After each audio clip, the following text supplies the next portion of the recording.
Hello everyone, I'm Anthony, the Eclectic Chef. Welcome back to my kitchen. So today we're going to be cooking a Salisbury steak smothered, and I mean smothered, with onions. We'll serve this on a bed of rustic mash. Rustic means I didn't peel the potato, by the way. The genesis of this came from last week. I was cooking a sirloin steak. They tend not to have much fat. So I slow cooked, took half an hour, an onion, and smothered the steak with it. And it was gorgeous. The onion was sweet, added a really nice taste to the steak. And I thought, this probably works out better than trying to make sauce or gravy from onion soup packets, which are just filled with salt, which isn't good for you, particularly people of my age. But it ain't good for you, however old you are. Manufactured foods have way too much salt, as well as a lot of other things packed into them, which is why I cook most of my food from scratch. Anyway, enough of that rabbit hole. So we're going to cook that for you today, making a Salisbury steak out of ground beef, served on top of mashed potatoes, rustic, meaning I didn't peel the potatoes. Today, I'm going to add a couple of things in with the onion. Probably a little thyme, got some from my garden. A small amount of garlic and possibly a little shallot. If you don't have those, don't worry. Leave them out. Just cook the onion very, very slowly to smother the Salisbury steak. So with that, let's get started slicing the onion. And we're going to use my favourite fingertip eater, the mandolin. So here we are, folks. 1 white onion and 2 shallots sliced thin in the mandolin.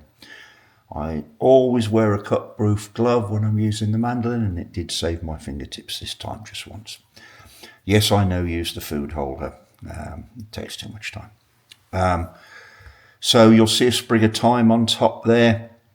We're going to throw those leaves in, not because we want thyme flavoured sauce, just to enhance the flavour a bit. And we're going to throw a crushed garlic clove in too. So let's get this cooking on the stove, really slow after we've got the pan heated up.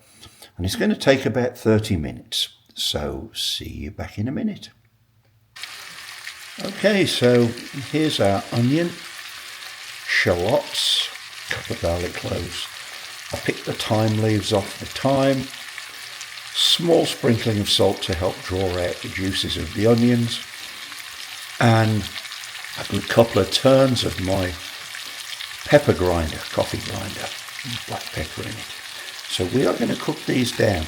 It's probably, get the pan warmed up, then we'll turn them down. It's going to take about half an hour, and you should allow this amount of time. This looks like a lot of onions, but trust me, they're going to cook down. So here are our onion, shallots, etc. After being cooked for about 35 to 40 minutes, then I turned the heat off and just let them sit in the pan. What I want you to see is how much oil has just run out of these. I'm going to use a slotted spoon to get these into a bowl. We'll reserve the oil, but I'll try and drain as much as I can out of them. The smell in the kitchen has been almost intoxicating while these have been cooking and resting. So I have high hopes here, folks, high hopes. Okay, so now we're going to work on the fixings for our Salisbury steak. This is approximately 8 ounces of 80% lean ground beef. I'd really suggest you stick to 80 or maybe even a little fattier cut for this. We're going to put some filler in here, which is actually a slice of sprouted whole wheat bread popped into the blender to make breadcrumbs. Why is that there? Well, A, it's a Salisbury steak, but B, it's there to soak up the fat so it doesn't all run away and it stays juicy. I'm not going to put that much seasoning in this, a little black pepper and maybe a splash of red boat fish sauce. And that's about it, because I think most of the little light is going to be coming from the smothering onions. Be right back when we add the goodies. So here are all the fairly simple fixings added in to the ground beef. We've got a little ground pepper, splash of red boat fish sauce, it's really all I use these days, and some breadcrumbs from a single slice of sprouted whole wheat bread. It's the only bread we have, so that's why I'm using that, which we did in the magic bullet. So we're going to mix these together, make a Salisbury steak out of it and cook it up, ready for our onions. So here's our Salisbury steak cooking in the onion, shallot and garlic infused oil, and some of the juices left over from that should impart a delicious flavour. I'm doing this in the pan because I'm cooking from one again, so there's no point in heating an oven up. Could have used the Ninja, I suppose, but I don't want to lose the flavour that's in this oil and juices, so I'll show you what it's like when it's done and then we'll plate it up. I'm looking forward to it. Well folks, here it is. When I said smothered, I meant smothered. If we lift you can see the Salisbury steak's lovely browned underneath those onions. Juicy, tried to get most of the oil out of those, and we've garnished them with some fresh chopped parsley from our garden. Now, serving.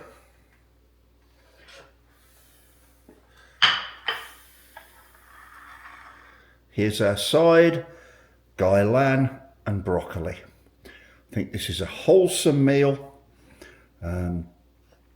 I'll come back and tell you what this tastes like, but I'm pretty sure I know what I'm going to say, and it's going to be good.